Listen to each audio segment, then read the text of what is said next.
पहाड़ों के बीच बसे छोटे से गांव नीलगिरी में एक अजीब सन्नाटा था। गांव के लोग रात होते ही अपने घरों के दरवाजे मजबूत कुंदों से बंद कर लेते थे।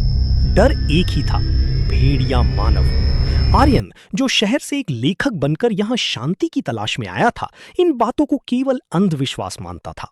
एक पूर्णिमा की रात, जब आसमान में चांद पूरे शबाब पर था, आर्यन को दूर जंगल से आती हुई एक दर्दनाक चीख सुनाई दी। उसकी जिज्ञासा उसे घर से बाहर खींच लाई। आर्यन हाथ में टॉर्च लिए जंगल की पगडंडियों पर आगे बढ़ा। जंगल का हर पत्ता आज कुछ डरावना लग रहा था। अचानक झाड़ियों में हलचल हुई। आर्यन ठिठक गया। उसकी टॉर्च की रोशनी एक ऐसी आकृति पर पड़ी जिसे देखकर उसका खून जम गया। वो एक इंसान था, लेकिन उसका शरीर अजीब तरह से बदल रहा था।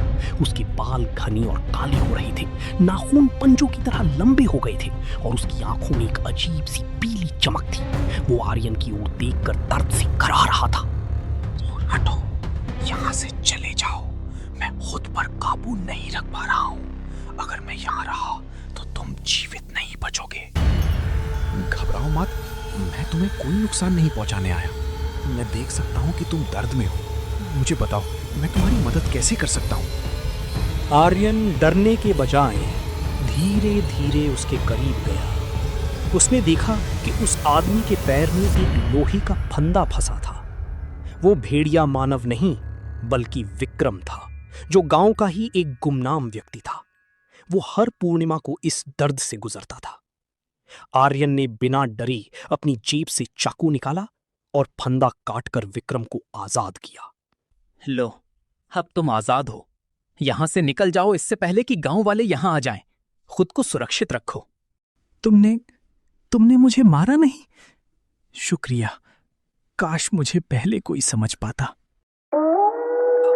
जैसे ही फंदा निकला, विक्रम ने एक जोर की दहाड़ मारी और जंगल की गहराइयों में भाग गया। अगली सुबह जब सूरज की किरणें खिड़की से अंदर आईं, तो आर्यन ने गांव के चौराहे पर एक व्यक्ति को देखा। वो विक्रम था।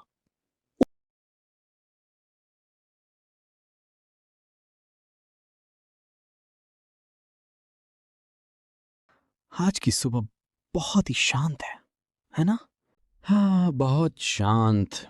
आशा है कि ये शांति हमेशा बनी रहेगी।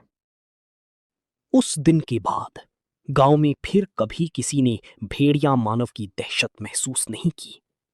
आर्यन को अपनी कहानी का अंत मिल गया था।